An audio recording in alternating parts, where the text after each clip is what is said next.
1 and 2, 3 and 4.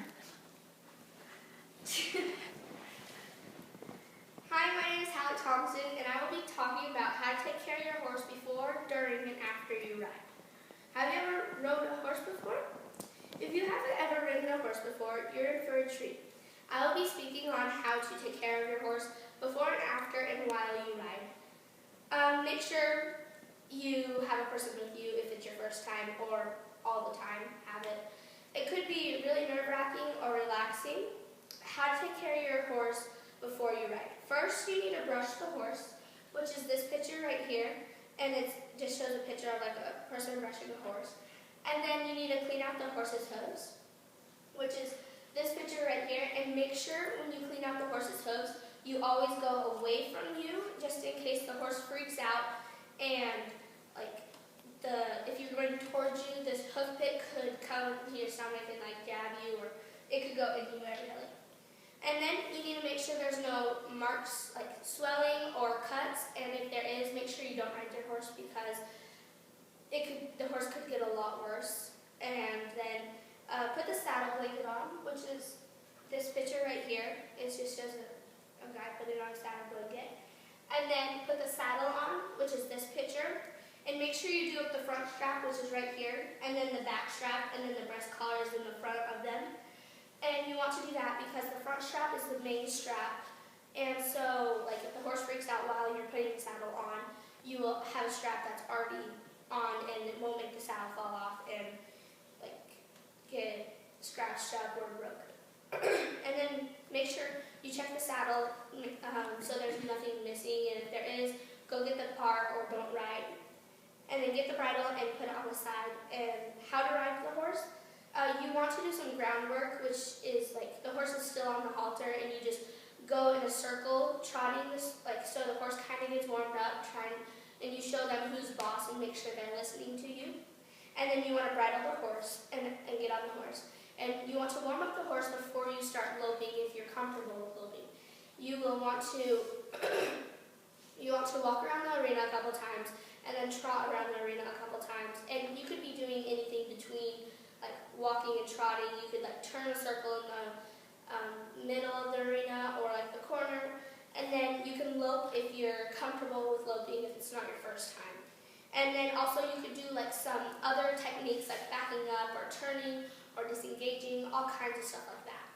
And when you're done riding the horse, make sure you cool it down before you unsaddle and everything by walking the horse around the arena a couple times. Just make sure their breathing is slowed down a little bit and they're not as hot as they were before. How to take care of the horse after you're riding? Take off the bridle and put the halter on and tie it to a fence post. And then you take off the saddle, which you want to take off the breast collar first, and then the back cinch, and then the front cinch. You want to do the front cinch very last because then you can, if the horse freaks out, you'll have a cinch on, which is the main cinch, and it won't fall off or anything like that. And then you put the saddle away and the saddle pad, and you wait until the horse and you brush the horse down again, just like you did before with this picture. And then you'll want to wait until the horse is cooled down to give it water, or you could spray down the horse, which I do mostly every time if they're really hot and sweaty. And you will want to rub the water in their back. It's like a massage after. And then put the horse in the pasture or the corral where you can, where they can eat. And if the horse rolls, it's very good for their back. It stretches their back out after someone has been sitting on their back for a couple hours or however long you've been riding for. If you follow the steps, you'll have an enjoyable time riding and you will be safe. Always make sure there's a person with you, and always wear a helmet when you're riding. The horse is a lot bigger than you, so you don't want to do dumb things like race another person to see who can go fastest or anything like that, because at any time the horse could spook and you could be off on the ground and the horse could step on you, which that would hurt a lot because they're a lot bigger than you.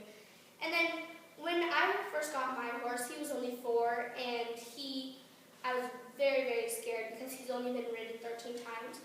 And I was very thankful because my trainer was there with me when I and she helped me through a lot of things, which I was very impatient with him the very first time because I've been riding more advanced horses and he's not advanced and he didn't know the things, and so I got very frustrated. But then my trainer told me I had to be like calm about it and just do like the very simple things at the least. And now he's 6 and we are winning shows and stuff like that. And here are some pictures of Bright Star and I. This one, and then this is a picture of me, my horse, and my dog. She rides with me sometimes. And then this is a big poster board I use at the fair for so people know the things I do. Like this is some ground. Then right here and right here is some groundwork. And then these are some riding pictures. And I always wear a helmet when I'm riding.